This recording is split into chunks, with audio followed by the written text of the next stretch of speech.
to Linguistic Labs. This is your host Grace.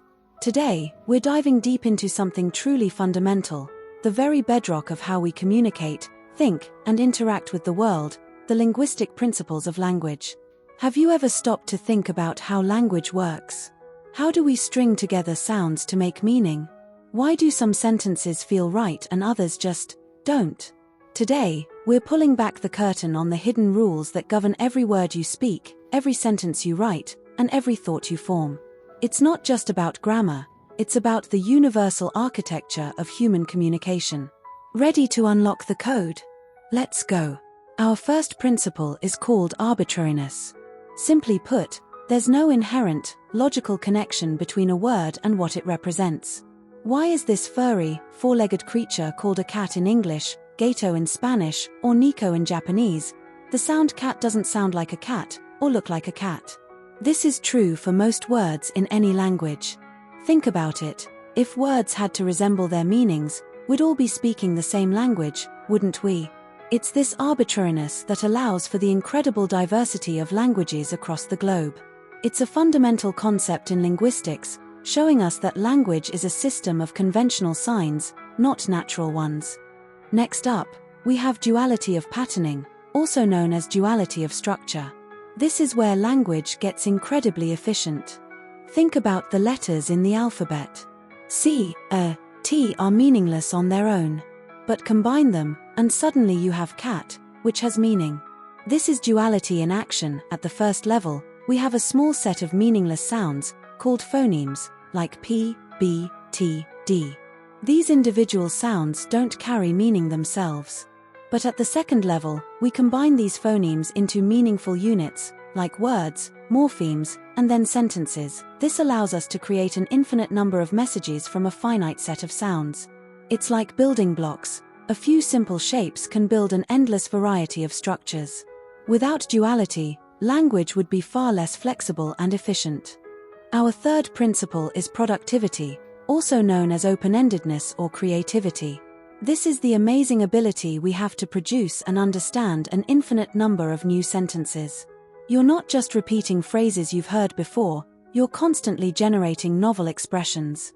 Think about it. I could say, the fluffy purple elephant tap danced on the moon while singing opera. You've probably never heard that exact sentence before, yet you understand it perfectly. This is what sets human language apart from most animal communication systems. While a bird might have a set number of calls, we can combine our linguistic units in endless ways to express complex ideas, describe hypothetical situations, and tell elaborate stories. It's the engine of our creativity and the reason language never feels stale. Moving on, we have displacement. This is the capacity of language to refer to things and events that are not present in the immediate environment. We can talk about the past, what did you have for breakfast yesterday? Or the future, what are your plans for next summer? We can even talk about hypothetical things, unicorns, aliens, or what you would do if you won the lottery. Again, this is a huge differentiator from most animal communication. A monkey might alert others to a predator now, but it can't recount a story about a predator it saw last week. Displacement allows us to record history, plan for the future, and engage in abstract thought. It's crucial for complex human societies and our ability to build shared knowledge. Our fifth principle is cultural transmission. This principle highlights that language is not something we're born knowing, like how to breathe or cry. Instead, it's learned through interaction with other speakers. If a child grew up in complete isolation, they wouldn't spontaneously develop a language. While we have an innate capacity for language, sometimes called the language acquisition device, the specific language we learn, English, Mandarin, Swahili, is determined by the community we're raised in. This is why bilingualism is so common and why adopting a child from another country means they'll learn the language of their new home. It underscores the powerful social aspect of language. Finally, let's talk about recursion. This is a slightly more advanced but fascinating principle. Recursion is the ability to embed structures within similar structures, allowing for potentially infinite expansion of sentences. Think of it like Russian nesting dolls, for example. This is the dog. This is the dog that chased the cat. This is the dog that chased the cat that ate the mouse. This is the dog that chased the cat that ate the mouse that lived in the house that Jack built. You can keep adding more and more clauses, embedding them within each other. This recursive property is what allows for the incredible complexity and depth of human thought and expression. It gives language its limitless flexibility. So, why are these principles so important? Because they help us understand what makes human language, human language. They're often considered part of what linguist Charles Hockett called the design features of language, and they underpin much of the fascinating debate around universal grammar.